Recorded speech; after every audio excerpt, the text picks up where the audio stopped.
right, a former Memphis police officer who used his taser so much, Joe, he earned the nickname Taser Face, can continue policing in Tennessee. MPD had asked the state to decertify Colin Berryhill back in 2021, but the department withdrew that request today at a state hearing. That's right, and the decision comes after an Action News 5 investigation revealed years of delays by both the MPD and the state to schedule Officer Berryhill's decertification hearing. And those delays have worked in the police officer's favor. Investigator Jessica Jaglois reports now from Nashville.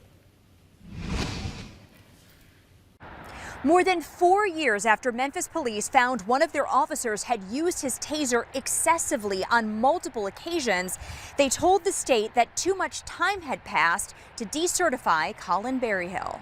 Mr. Berryhill, what do you have to say about today's outcome? It's the right outcome. For the first time, we heard from former Memphis police officer Colin Berryhill after he left a state hearing Thursday in Nashville victorious. What do you have to say about all the excessive force claims against you? And they're not legit. Berryhill had appeared before the Peace Officer Standards and Training Commission with his dad by his side, a former Memphis police officer himself. But Berryhill didn't have to defend himself. Instead, the senior legal advisor for the Memphis Police Department told the Post Commission they were backing down from their request to decertify Berryhill. And after further review of this incident and the time that has passed to cause a number of due process concerns, we respectfully request that the commission allow us to withdraw this request. The request came after Memphis police found Berryhill had violated the department's excessive force policy 3 times. The first was in 2018 when Berryhill tased a juvenile in the back after ordering the teen to walk away. I'll wait till he turned around. He was still getting him. I took him to the ground. Why are y'all surrounding me? Berryhill used his taser excessively again in 2019 when he was called to help a mentally distressed man.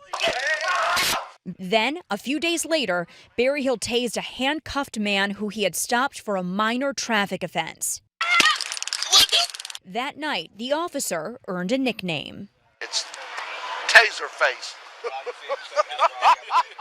Memphis police reviewed all 3 cases and found Berryhill's use of force excessive in each one, but waited a year to schedule his disciplinary hearing, and Berryhill abruptly resigned the night before. MPD then waited another 2 years to ask the state to decertify Berryhill, which would have banned him from policing in Tennessee.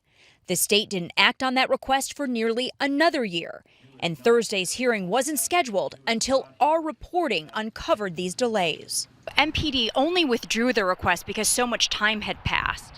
What do you have to say about that? That's between MPD and their attorneys. I don't have anything to do with that. A month after Berryhill resigned abruptly from Memphis police, he joined the South Haven Police Department. We don't know how he's policing in South Haven because police personnel records are not public in Mississippi. How are you as a police officer? How would you say that you're qualified to be a police officer? Been doing it for 15 years, and I've been through the right training. Do you think your training was adequate? Absolutely. Do you feel like you are able to keep your cool and de-escalate situations? Yes, ma'am, absolutely. Why did you use your taser so much? Only when I had to, and again, no more comment on the issue. Just last month, a Mississippi man filed a civil rights lawsuit against Colin Berryhill and the South Haven Police Department, claiming he was injured while being detained by Berryhill in a Kroger parking lot. Berryhill wouldn't comment on it when I asked him. However, we're looking into it and will provide an update when available. In Nashville, for the investigators, I'm Jessica Jaglois. Now, 5 other former Memphis police officers were scheduled for decertification hearings today. 4 of those officers were stripped of their Tennessee badges. The 5th, Adrian Blakes, had his hearing suspended as he appeals his firing from MPD for his actions the night Tyree Nichols died. Records show Blakes failed to intervene on scene that night and denied seeing officers kick Nichols despite those actions being caught on camera.